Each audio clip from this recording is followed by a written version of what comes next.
Ihya, elegan dan syar'i. Bismillahirrahmanirrahim. Assalamualaikum warahmatullahi wabarakatuh.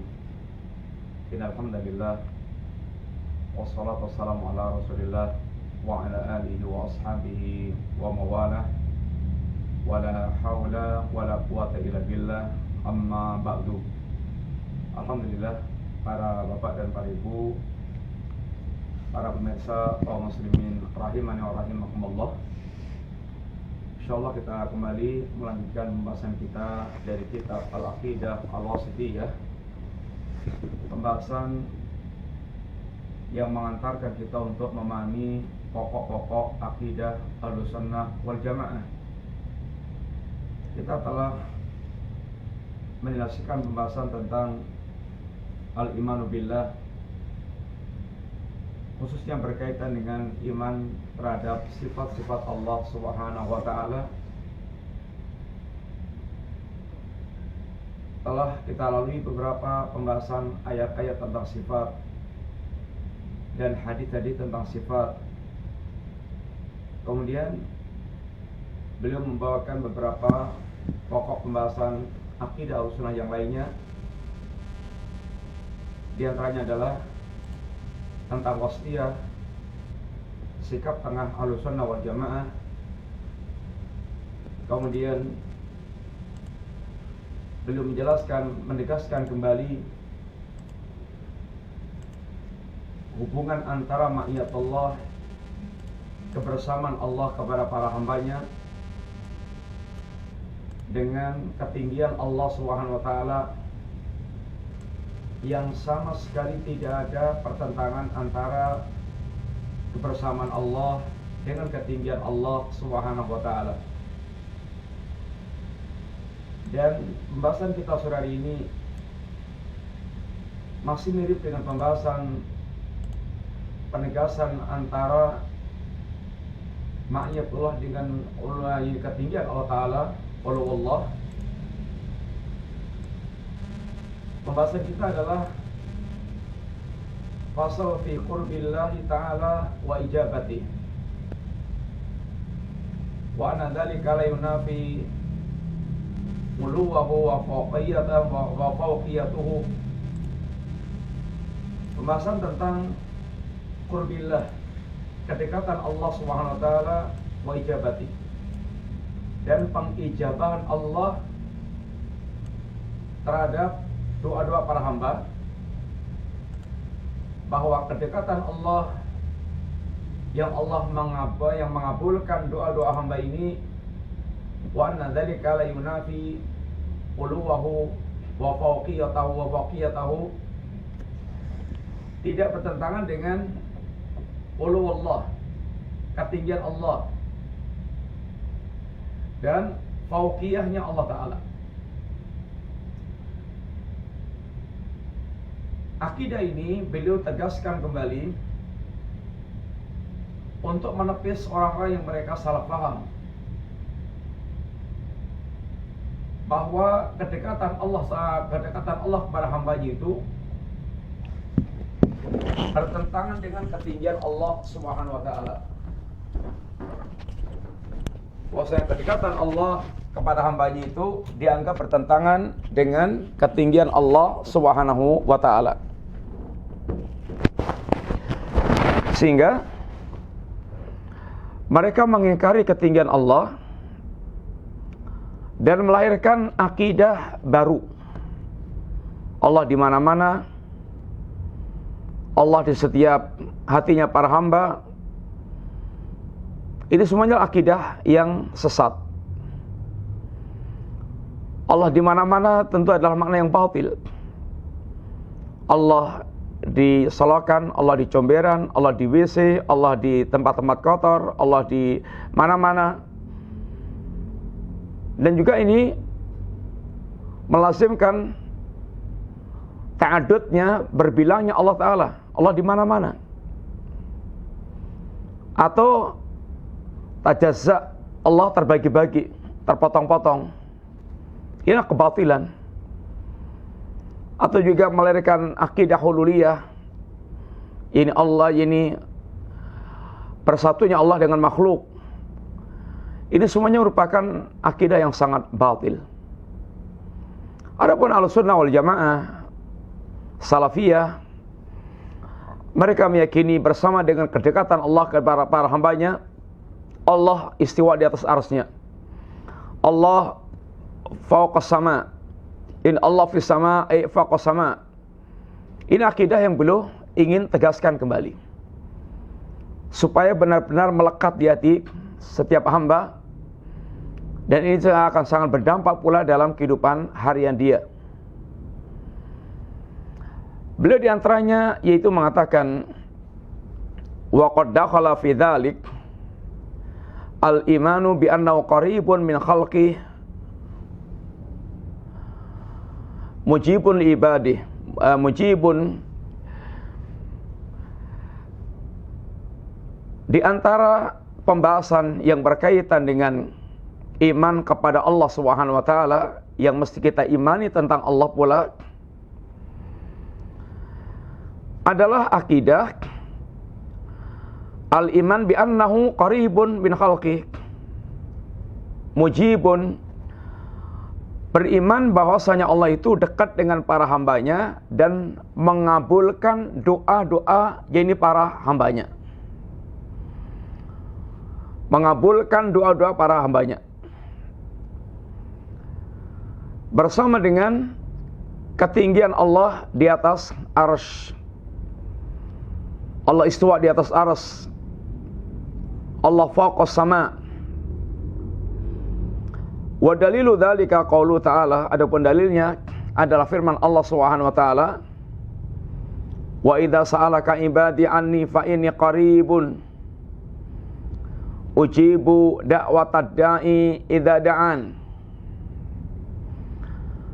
Apabila sa'alaka ibadi, hambaku bertanya kepadamu ya Muhammad ya Rasulullah sallallahu alaihi wasallam, anni, tentang diriku, ini tentang Allah taala, fa inni qaribun, maka sesungguhnya aku adalah dekat. Di antara faedah juga yang disampaikan para ulama, ketika datang pertanyaan-pertanyaan manusia kepada Nabi, yas'alunaka 'anil khamri qul, katakan ya Rasulullah. Yas'alunaka 'anil mahid qul, katakan ini mereka bertanya kepada engkau tentang ini tentang haid, katakan ya Muhammad. Yas'alunaka 'anil ahilah qul, mereka bertanya kepada engkau ya Muhammad tentang bulan, maka jawablah. Yas'alunaka 'an syahril haram, mereka bertanya kepada engkau tentang bulan-bulan haram, qul, katakanlah. Tapi berkaitan dengan wa idza sa'alaka ibadi anni, enggak pakai qul. Dan jika hambamu bertanya kepada engkau tentang aku, maka ini fa inni qarib, aku dekat. Di sini bahwasanya untuk berdoa kepada Allah tidak perlu perantara. Karena letak syiriknya orang-orang musyrikin Quraisy adalah mereka menjadikan makhluk sebagai perantara untuk mengantarkan kepada Allah Subhanahu wa taala. Berdoa itu langsung. Ud'uni astajib lakum. Berdoalah kalian kepadaku, pasti akan aku kabulkan. Gak baik perantara. Menggunakan makhluk sebagai perantara untuk mengantarkan kepada Allah, ini adalah sunnahnya, tradisinya kaum musyrikin yang karena inilah mereka diperangi oleh Nabi, karena bertentangan dengan prinsip kalimat la ilaha illallah, yang mereka ketika menyembah sesembahan-sembahan mereka itu, fungsi yang mereka sembah itu adalah untuk mendekatkan diri mereka kepada Allah Ta'ala.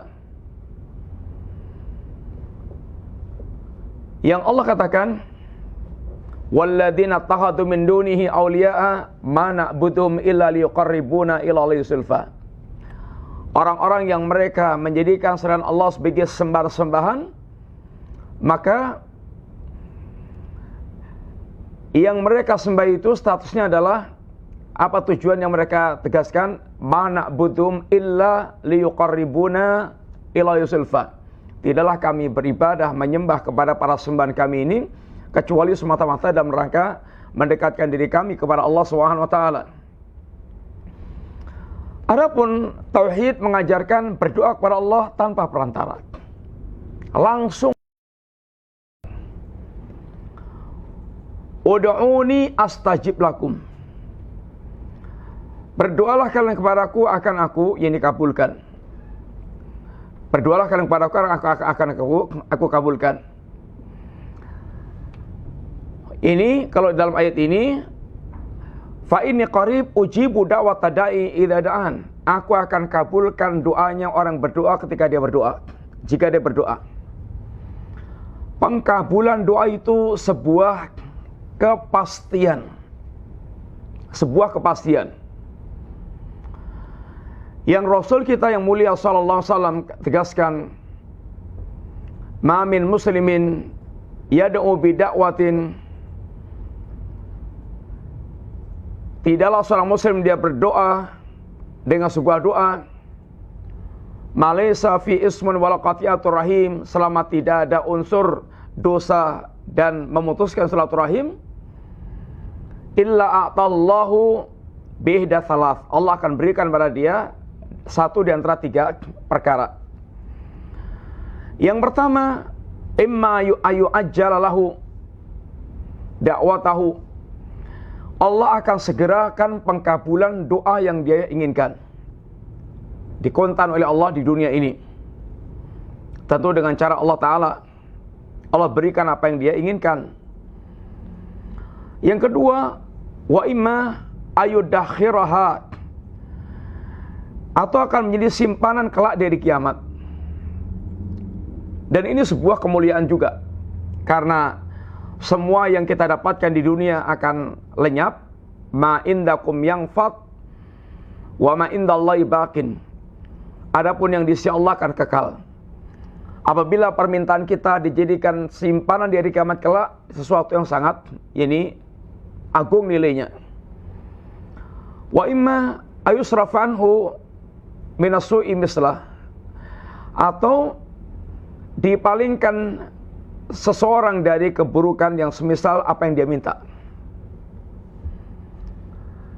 Dia mintanya uang miliaran, nampaknya dikasih, nggak dikasih, tapi dijadikan dirinya sehat, anaknya sehat, keluarganya sehat, tidak ada mara bahaya apapun. Yang kalau dinaikkan uang bisa miliaran, bahkan lebih daripada itu. Ini yang sering orang tidak menyadarinya. Sehingga asalnya doa itu pasti dikabulkan, pasti. Tetapi di sana ada syurut dan ada mawani, ada syarat dan penghalang doa, ada syarat dikabulkannya doa dan ada penghalang dikabulnya doa. Di antara penghalang dikabulkannya doa, seperti yang disebutkan dalam hadis Rasulullah SAW, ketika Nabi menyebutkan atau mengkisahkan tentang ini orang yang safarnya itu panjang, yutilu safar. Nabi juga seorang yang safarnya panjang, orang yang dalam safar, maka dalam safar itu doa termasuk di antara syarat mustajab dikabulkannya doa. Maka adalah orang yang mereka safar banyak-banyak berdoa kepada Allah Subhanahu wa taala. Kemudian mereka, kata Nabi, laki-laki ini as-as akhbar, rambutnya acak-acakan. Di antara sebab dikabulkan doa adalah ini tampilan yang kuyuh, tampilan yang acak-acakan karena keadaan yang menuntut dia menjadi seperti itu, sehingga betul-betul merasa butuh kepada Allah Ta'ala, lebih merasa butuh kepada Allah Ta'ala. Kemudian ia butuh yaitu ila sama, dalam keadaan dia menengadahkan, menjulurkan kedua tangannya ke langit, ini ke atas, lalu mengatakan Rabbi Rabbi, ya Rabb ya Rabb, merengek. Safar, kemudian kondisi tubuhnya itu acak-acakan, rambutnya acak-acakan, kemudian menengadahkan tangan ke langit, ke atas, kemudian merengek-rengek. Ini adalah di antara faktor-faktor terkabulnya doa. Tetapi kata Rasulullah, beliau tegaskan, wa mat'amuhu haram, wa malbasu haram, wa qudiya bil haram, fa kaifa yustajabu lah. Sedangkan makanannya haram, wa masrabu haram, minumannya haram, wa malbasu haram, pakaiannya haram, dan dia pun dibesarkan dengan hal yang haram, bagaimana dia akan dikabulkan doanya oleh Allah Subhanahu wa taala? Di antara penghalang doa adalah ketika dia banyak yaitu menggunakan barang-barang haram. Dia menggunakan barang-barang haram, makan barang haram, minum barang haram. Haram itu ada dua. Haram karena zatnya. Haram karena zatnya itu contohnya adalah daging babi, minum khamr. Ini haram secara zatnya. Ada haram karena sebab mencarinya. Barangnya asalnya halal, daging, tapi dia mendapatkan daging itu dengan cara mencuri. Uang halal, tapi dia dapatkan dengan cara menipu. Caranya yang haram. Caranya yang haram. Orang yang mereka dibesarkan dengan hal yang haram seperti ini, kaifa yustajab, fa'ana yustajabulah, bagaimana akan dikabulkan doanya oleh Allah Subhanahu wa taala? Kemudian di antara pula sebab doa itu tidak dikabulkan Allah Subhanahu wa taala, istijal, tergesa-gesa. Allah Subhanahu wa taala akan mengabulkan doa malam yastajil, selama dia tidak tergesa-gesa, istijal. Bagaimana istijalnya dalam doa itu? Istijalnya dalam doa adalah aku sudah berdoa terus tapi belum dikabulkan. Mengeluh. Dia merasa telah berdoa terus dan belum dikabulkan oleh Allah Ta'ala.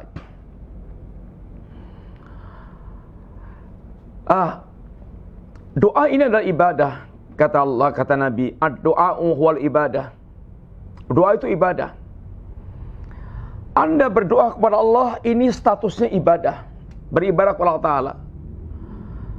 Lalu doa Anda dikabulkan Allah, ini bonus. Ini sebuah tambah nikmat dari Allah Subhanahu wa taala. Seandainya Allah enggak kabulkan doa Anda, artinya belum dikabulkan doa Anda, dan terus Anda berdoa kepada Allah, doa sendiri aktivitas ibadah.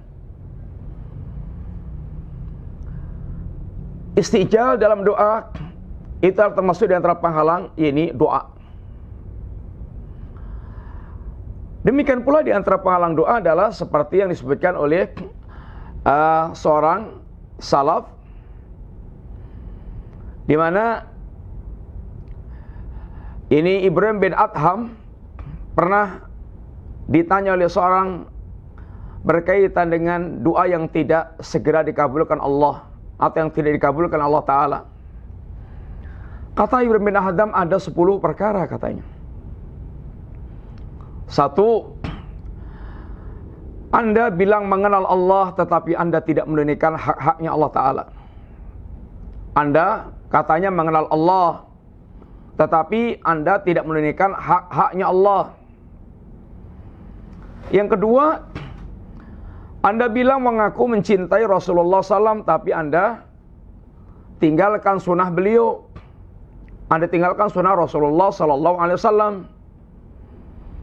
Anda membaca Al-Quran, yaqra'un Al-Quran, tapi Anda tidak mengamalkan isi kandungan Al-Quran.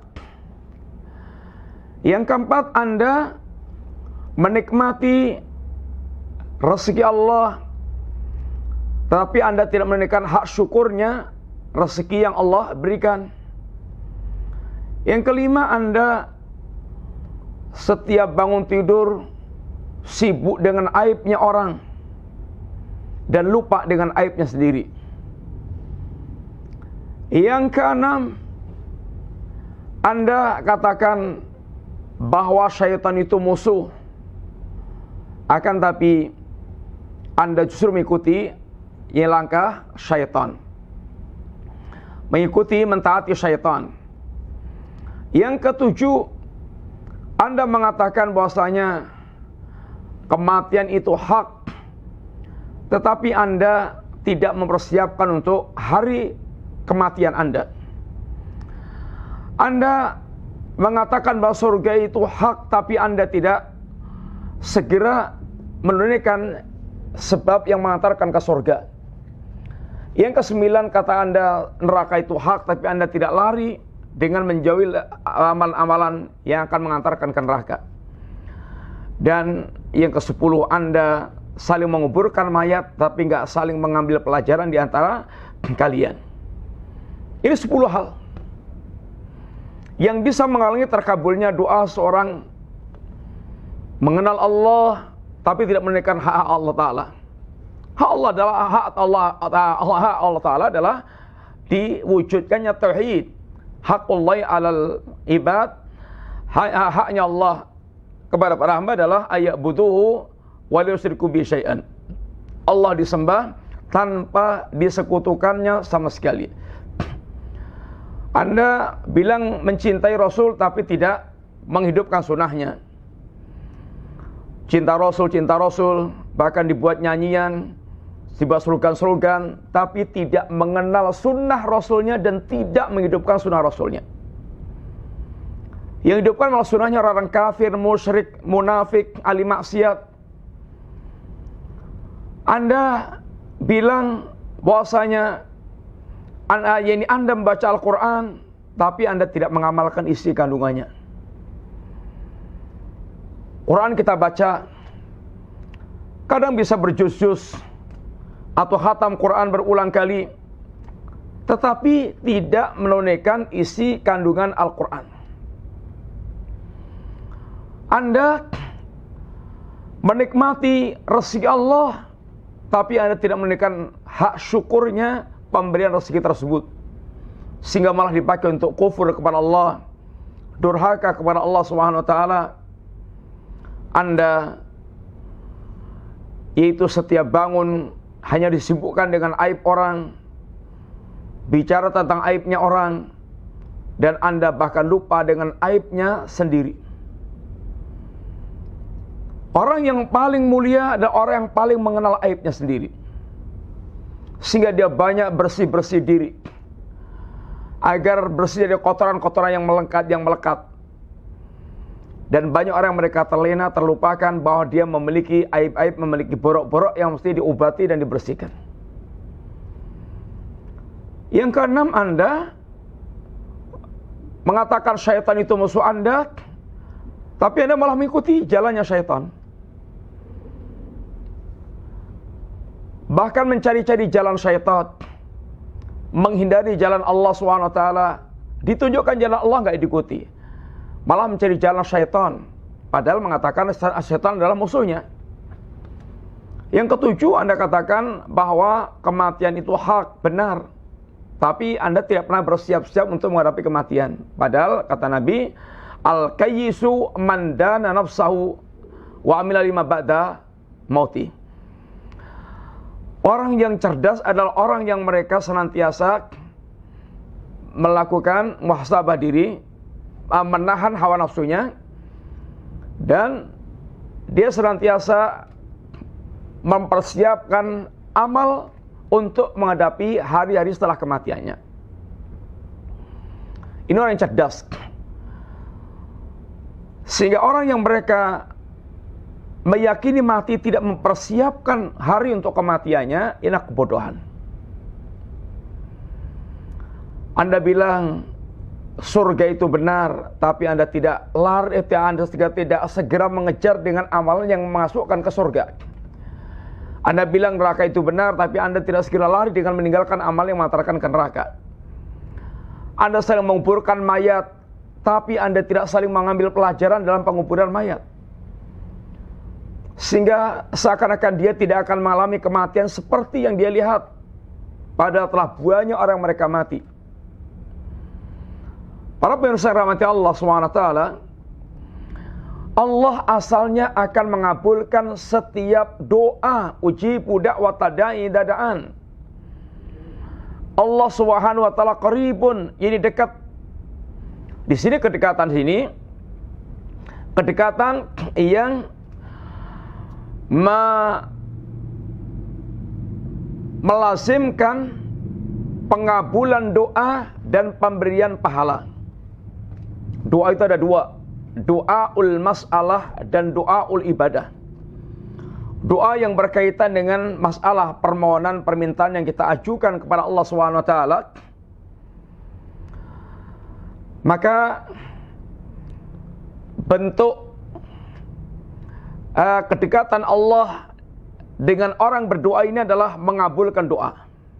Ini ijabah, pengabulan ini doa. Dan doa yang kedua adalah doa ibadah. Doa dalam bentuk doa ibadah. Doa dalam bentuk amaliyah. Salat, puasa, zakat, haji dan seterusnya amaliyah. Yang itu merupakan doa.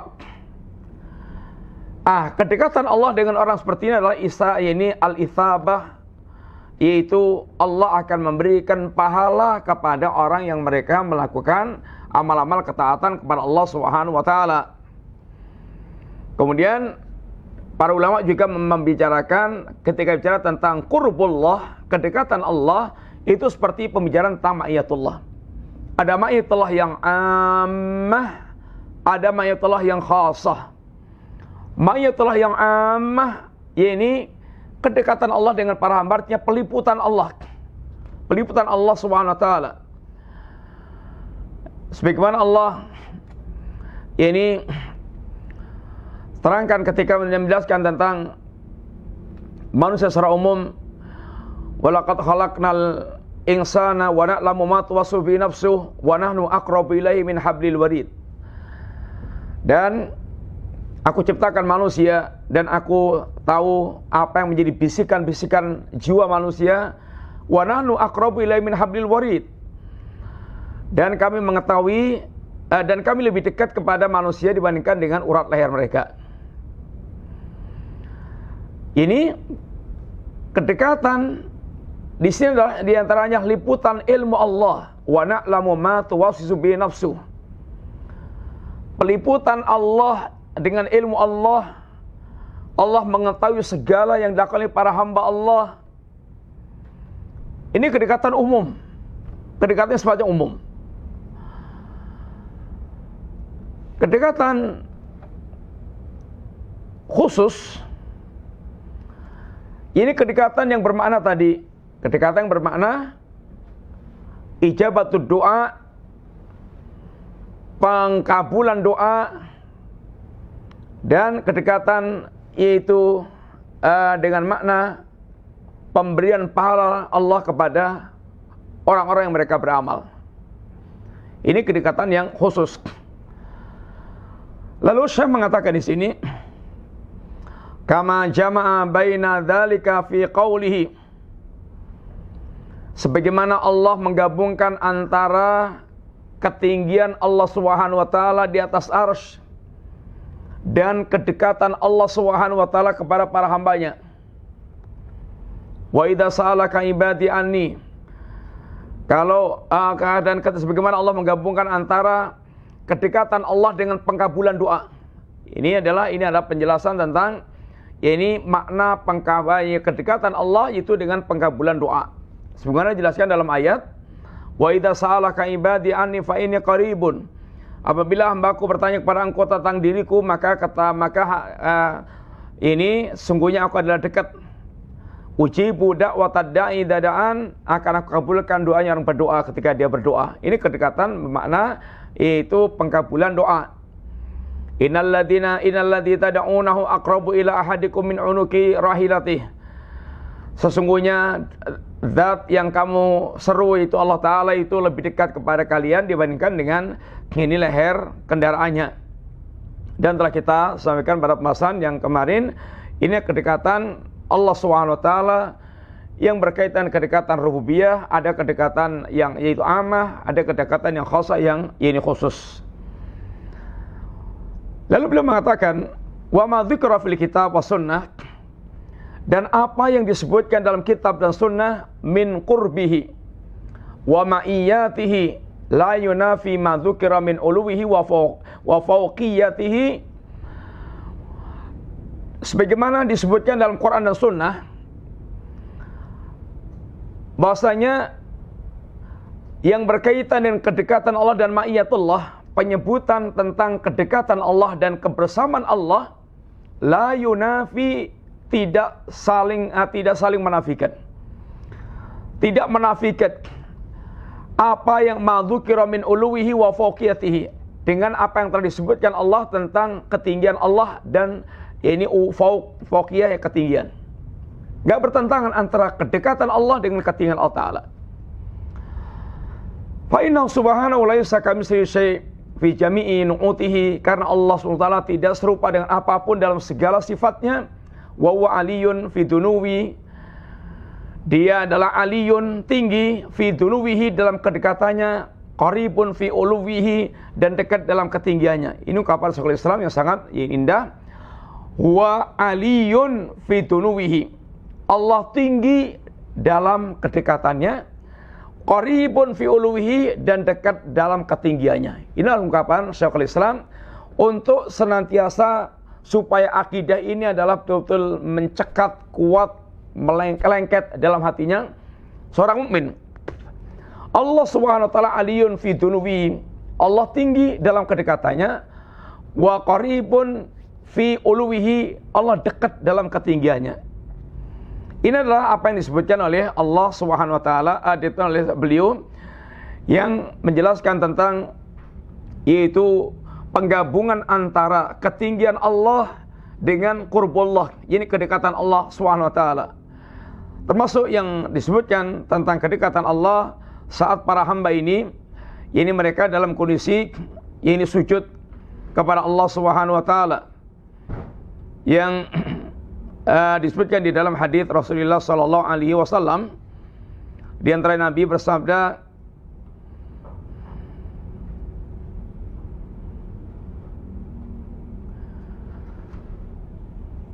aqrabu ma yakunul abdu min rabbih wa huwa sajid. Kondisi yang paling dekat antara hamba dengan Rabbnya adalah ketika dia dalam keadaan sujud.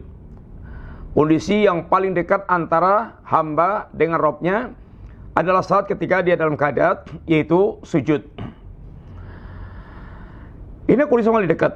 Maka kata Nabi, fakthiru du'a, perbanyaklah doa pada saat Anda dalam kondisi yang paling dekat dengan Allah SWT. Memperbanyak doa itu dalam kondisi kita salat adalah saat kita sujud, kemudian saat ini menjelang salam, setelah tahiyat akhir menjelang salam, silahkan banyak-banyak berdoa kepada Allah SWT. Tentu apabila Anda sedang salat sendirian, silahkan perbanyak doa saat Anda sedang sujud. Tetapi kalau Anda menjadi imam, tentu pertimbangannya adalah yang di belakang Anda. Tidak boleh Anda semaunya memperlama salat yang Anda ini lakukan. Karena variasinya orang yang di belakang kita, ada yang sepuh, ada yang tua, ada yang sakit, ada yang mereka ini punya kebutuhan, hajat yang macam-macam, sehingga harus menyesuaikan melihat kondisi yang di belakang kita.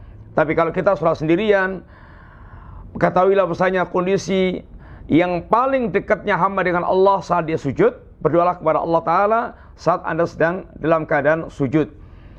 Baik dengan doa-doa yang terambil dari Al-Quranul Karim, atau doa-doa yang diajarkan Rasulullah SAW, yang jelas baiknya Atau seandainya Anda tidak hafal doa dari Al-Quran, doa dari hadis Nabi, maka berdoalah semampu yang Anda minta kepada Allah Ta'ala. Saat Anda sedang sujud kepada Allah Ta'ala, maka sebagian ulama menjelaskan bolehnya kita menggunakan doa, ungkapan, bahasa apapun yang kita ini fahami. Kemudian posisi lagi, doa adalah ketika sebelum menjelang atau sebelum salam, atau menjelang salam. Setelah kita tahiyat terakhir, maka kita boleh berdoa di situ. Doa diperbanyak doanya kepada Allah Subhanahu wa Ta'ala. Para pemirsa yang rahmati Allah Ta'ala, inilah diantara yang dijelaskan oleh beliau berkaitan hubungan antara kedekatan Allah, Allah dekat tetapi Allah di atas langitnya. Sehingga beliau ingin menegaskan kedekatan Allah tidak bertentangan dengan ketinggian Allah Subhanahu wa Ta'ala. Sehingga jangan sampai seorang dia kemudian melakukan adz-dzunun al-kadzibah, yaitu sangkaan-sangkaan yang dusta. Sangkaan-sangkaan yang dusta seperti yang telah kita ini sampaikan kemarin, bagaimana orang membuat sangkaan-sangkaan yang dusta tentang Allah Subhanahu wa Ta'ala. Ketika Allah mengatakan Allah fis sama, apa sangkaannya? Yaitu berarti Allah diliputi oleh langit. Berarti Allah ini dilingkupi oleh langit. Ini sangkaan yang dusta. Akhirnya mereka menolak tentang ini penjelasan Allah fis sama, Allah di atas langit. Ini Allah fawqas sama, karena dianggapnya Allah diliputi oleh makhluk, atau bahkan dikatakan Allah membutuhkan makhluk. Bagaimana Allah membutuhkan makhluk, membutuhkan langit? Sedangkan ini bumi dalam genggaman Allah, langit dia akan digulung dengan tangan kanan Allah, dan Allah yang menahan langit dan bumi, yang menahan langit untuk tidak runtuhnya ini langit tersebut. Wa yumsikus samaa an taqa'a 'alal ardi illa bidni. Allah yang menahan langit sehingga langit tidak runtuh menjatuhi yakni bumi. Demikian pula ketika Allah ini istiwa di atas arsy, maka mereka pun tolak karena memiliki sangkaan yang batil kalau begitu Allah membutuhkan arsy.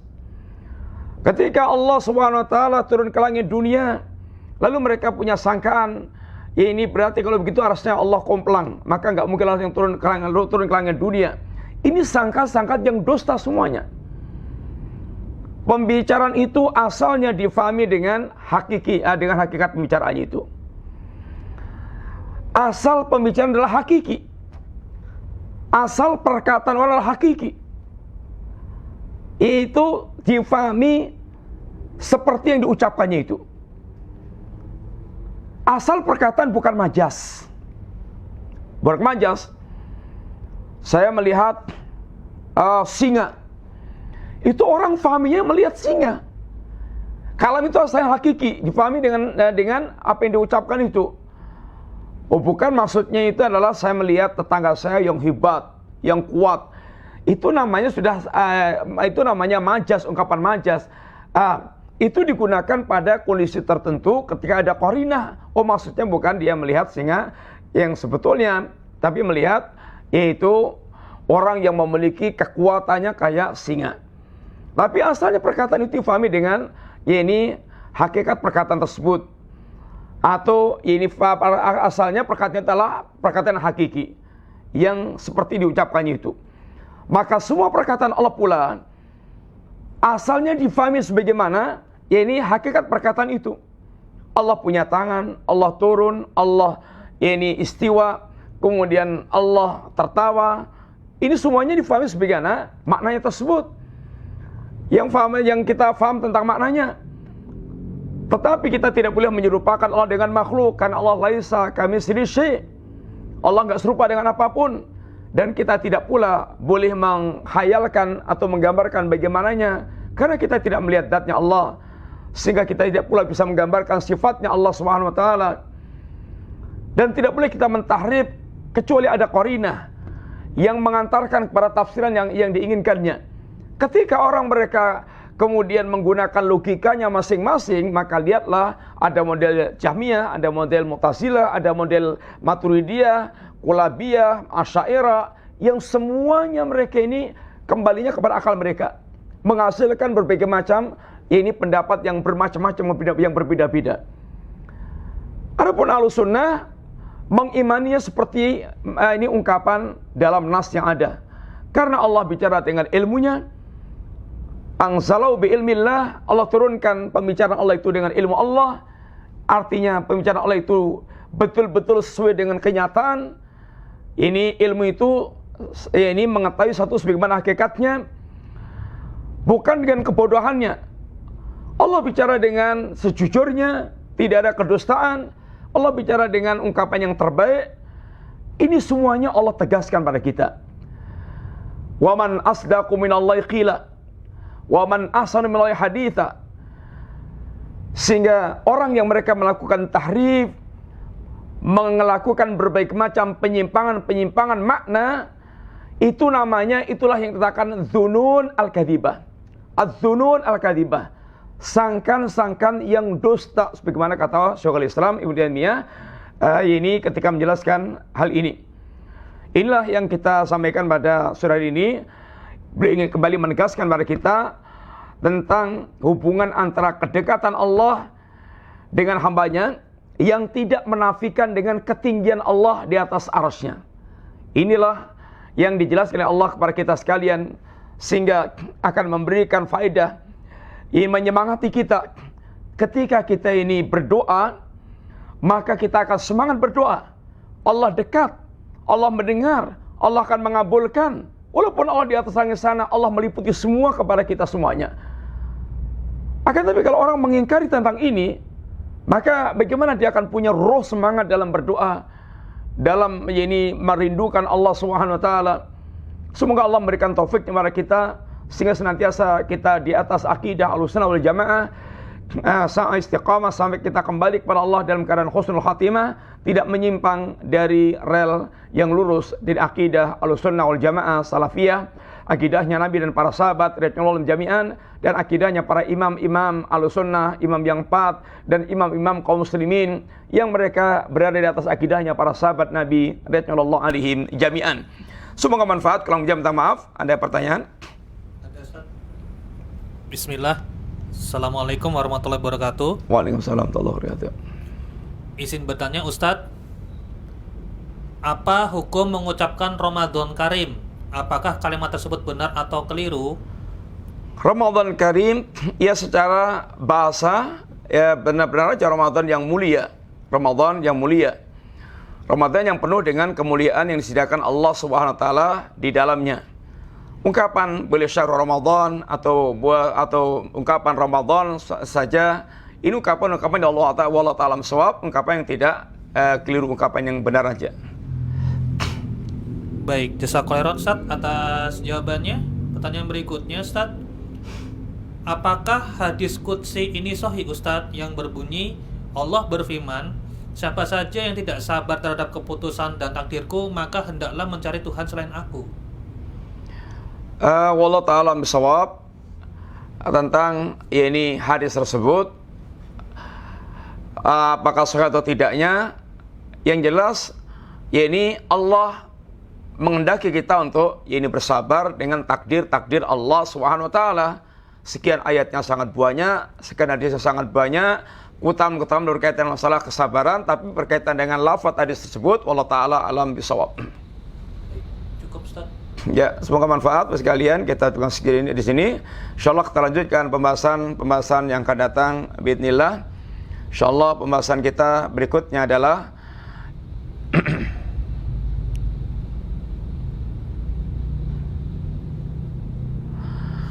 mengimani tentang bahwasanya Al-Qur'an kalam Allah yang merupakan kalam yang hakiki. Penegasan akidah tentang ini Al-Qur'anul Karim. Demikian kita cukup sekian. Terima kasih banyak. Wassallallahu ala nabiyina Muhammadin wa ala alihi wasallam. Subhanakallahumma wa bihamdika asyhadu an la ilaha illa anta astaghfiruka wa atubu ilaik. Assalamualaikum warahmatullahi wabarakatuh.